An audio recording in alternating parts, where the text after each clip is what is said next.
দিল্লির একটা হলো নাটকের যাত্রা এখানে বসায়ছে, যে যাত্রকের প্রডিউসার হলো তারেক রহমান, আর এখানে অভিনয় করছে চাঁদাবাজ সন্ত্রাসী দুর্নীতিবাজরা।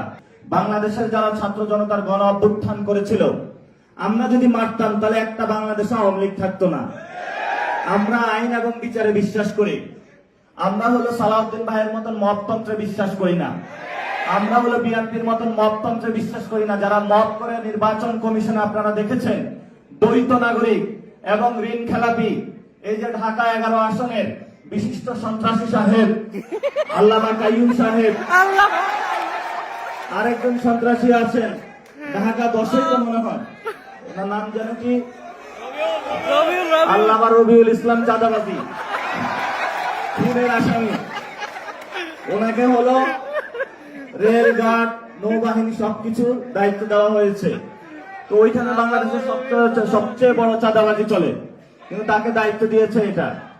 এই জন্য হলো বাংলাদেশের গণ অভ্যুত্থানের পরে যখন দেখেছিলাম আমরা বাংলাদেশটা একটি নতুন ভাবে গঠন হবে, আর তারা এখানে হলো দিল্লির একটা হলো নাটকের যাত্রা এখানে বসায়ছে, যে যাত্রকের প্রডিউসার হলো তারেক রহমান, আর এখানে অভিনয় করছে চাঁদাবাজ সন্ত্রাসী দুর্নীতিবাজরা। তা আমরা হলো এই নর্থ দিকের নাচ দেখি, মাঝখানে হলো বাংলাদেশের হলো কামসারা হচ্ছে, এই হলো বাংলাদেশেরই। এখন আমাদের সঙ্গে সুনির্দিষ্ট লড়াইটা আর কি, এটা হলো সিরিয়াস আলোচনা। সুনির্দিষ্ট লড়াইটা হলো, আপনারা দেখেন আমরা কিন্তু কোটা সংস্কারের দাবিতে মাঠে নেমেছিলাম। এটার অন্যতম কারণ ছিল আমাদের পকেটে টাকা নেই, আমাদের চাকরি নাই, মা বাপ এলাকায় বসে আছে যে কখন ছেলে তুই টাকা পাঠাবি, চাকরি পাইবি। গার্লফ্রেন্ড কল দিয়ে প্রত্যেক রাতে বলে কখন আমাকে বিয়ে করবা।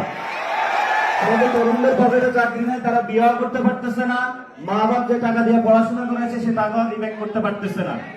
ফলত আমাদের এত 9-6 এইসব চান্দাবাজি ড্রামা দেখে আমাদের লাভ নাই। আমাদের তরুণদের চাকরি প্রয়োজন, আমাদের ভালো একটা শিক্ষা প্রয়োজন ব্যবস্থা, যে শিক্ষা ব্যবস্থার মধ্য দিয়ে আমরা নতুন বাংলাদেশ গঠন করতে পারবো।